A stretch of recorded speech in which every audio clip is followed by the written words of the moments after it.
Seguimos en nuestros estudios conversando sobre el tema de la educación importante para la transformación y para el desarrollo de un país. Hacemos una mirada diversa, sobre todo desde las propuestas para mejorar la situación de los docentes, la situación de las familias, de nuestros pequeños y también de los jóvenes y el acceso a la educación universitaria. Seguimos conversando. Keiber Andrade nos acompaña, director y el presidente del Movimiento Urdanetista, Luis Beltrán Prieto Figueroa, y también nos acompaña vía remota Fausto Romeo, director de Consenso Educativo. Vamos a aprovechar que Fausto está allí en línea para también conocer su visión sobre la problemática y sobre todo las propuestas que surgen del sector educativo para ayudar al sistema, para ayudar a que mejore esa calidad en la educación de nuestros pequeños y de los jóvenes. Fausto, te Sí, escuchamos.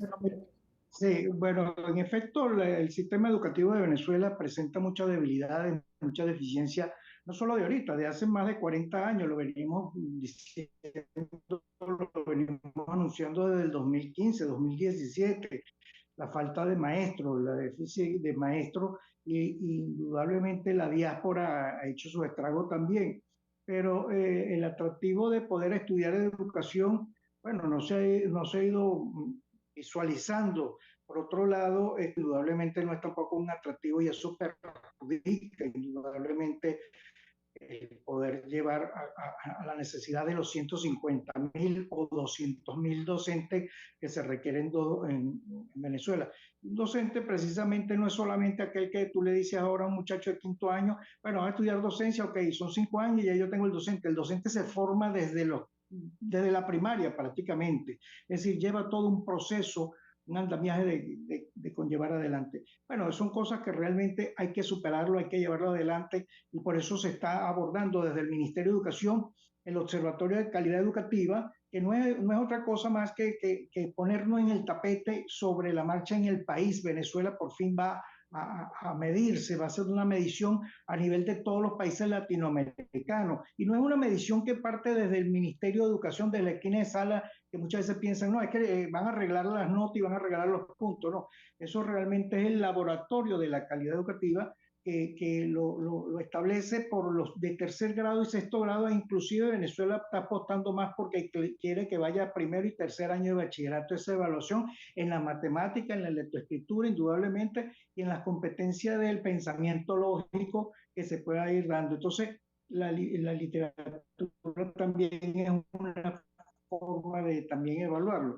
Si Venezuela participa de eso, que va a participar en efecto y se está preparando desde el año escolar pasado y va a ser para el próximo año escolar, pero durante este año que estamos haciendo el periodo se están impulsando, bueno, yo creo que ese resultado nos va a dar unos indicadores que el mismo ministerio no va a poder decir, sino cómo hay que superarlo, y ahí es donde vamos a involucrarnos sector público, sector privado, para impulsar y encaminar de nuevo el retomar el resultado óptimo que requiere para el país.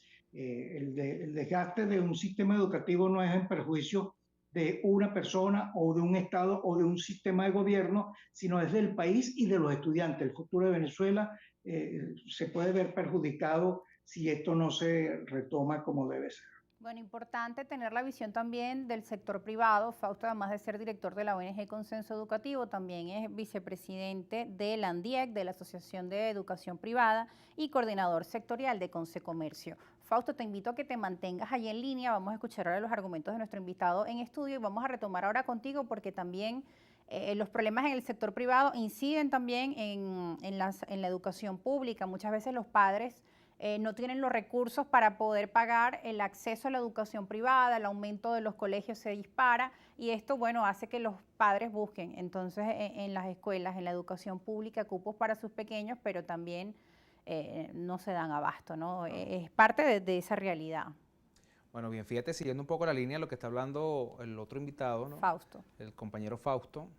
Fíjate, hablamos del Observatorio por la Calidad Educativa, ¿no? Eso es algo que se viene implementando a partir... Importante ese tema. Importante, porque eso realmente es el que nos va a decir a nosotros cuál es el estado de la educación venezolana, ¿no?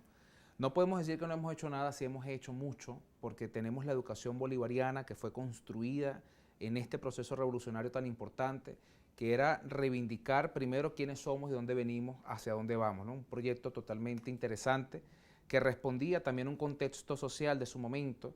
Me acuerdo que cuando se da la orientación de profundizar la educación bolivariana, que es un gran avance y un gran ejemplo para el mundo, era porque, bueno, existía una realidad social en su momento, veíamos muchos niños en la calle, en su momento era esa la realidad y por eso nace la educación bolivariana.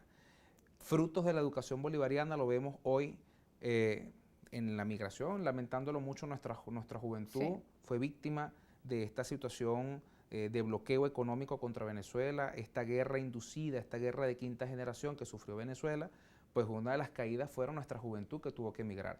Ahora, ¿dónde podemos nosotros partir de un estudio y también evaluar la calidad educativa de Venezuela? Bueno, hagamos un estudio en los países donde hay la mayor cantidad de migrantes venezolanos. Una juventud formada en la educación bolivariana, vemos hoy en día cómo esos países han incrementado su producción, cómo ha incrementado la economía de estos países. ¿Por qué es eso? Bueno, gracias al talento venezolano que se formó en la educación venezolana, por la educación bolivariana. Así que no podemos decir que nuestra educación ha venido en deterioro, ¿no? No podemos hablar de eso. Hoy estamos viviendo una situación contextualizada, estamos viviendo una situación que ha sido direccionada por grupos minoritarios y por grupos políticos muy radicales que, bueno, lamentándolo mucho, ha afectado nada más no la educación, sino otros sectores como la salud.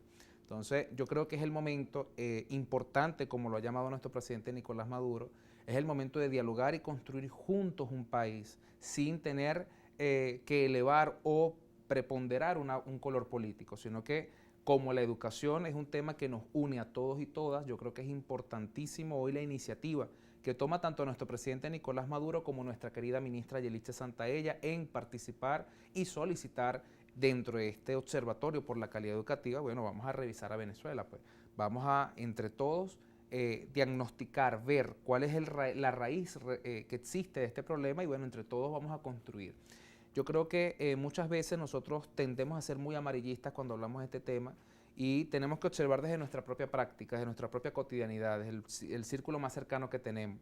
Sí hay una realidad, como lo hemos venido conversando, y te pongo un ejemplo de mi vida, Rosa. Fíjate que cuando yo estudio educación a los 16 años de edad, hoy en día tengo 30, egresado del Pedagógico de Caracas, mi primera casa de estudio.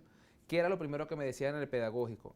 ¿Ustedes están seguros en estudiar educación? Esto es una carrera que no es para ricos, esto es una carrera de pobres. O sea, ya desde la universidad te venían induciendo a ti el no querer estudiar educación. Los que continuamos es porque tenemos una vocación de vida, o sea, nos gusta enseñar, nos gusta ayudar, nos gusta ser útiles para una sociedad y por eso fue que terminamos una carrera. Pero si nos ponemos a revisar en forma retrospectiva... Esa es de tu época y en la época que mi mamá fíjate, estudió también, lo hizo por amor, por es por vocación amor. a Entonces, su, el a que su es trabajo, maestro, ahí sí a comparto. enseñar, pero ve como otros países sí han logrado poder brindarle a sus maestros una mejor posibilidad, con mejores salarios, y son los países que justamente están más desarrollados porque le dan ese peso tan importante a la educación. En base a ello hay muchas propuestas también que hemos escuchado, que si un porcentaje del IVA, ¿por qué no se deriva para pagar a los maestros? O a veces dicen, bueno, es que el bloqueo, las sanciones no permitieron pagar, pero en medio de ese escenario también encontramos problemas como una corrupción. Desde el gobierno se informó más de 23.000 millones de dólares desaparecieron de PDVSA. Eso es una cifra alarmante, o muchas veces Sí, los total. docentes ven, oye, pero dicen que no hay dinero, pero sí vemos que la situación de tales ministros o de tales diputados cambió de la noche a la mañana. Bueno, ese es otro tema que también está allí pendiente, que es el de la corrupción y que también llama a la reflexión de distintos sectores que trabajan por nuestro país. Vamos a ir a la pausa, Seguro, al regreso seguiremos seguro. conversando y también los comentarios de nuestra audiencia que nos están ya escribiendo y tienen preguntas para ti, para nuestro otro invitado, Fausto Romeo. Nos vamos a la pausa con un mensaje de Nelson Mandela, que lo tenemos por aquí, a que habla sobre la educación. Dice que la educación es el arma más poderosa que puedes usar para cambiar y para transformar el mundo. Con ese mensaje de Nelson Mandela nos vamos a la pausa.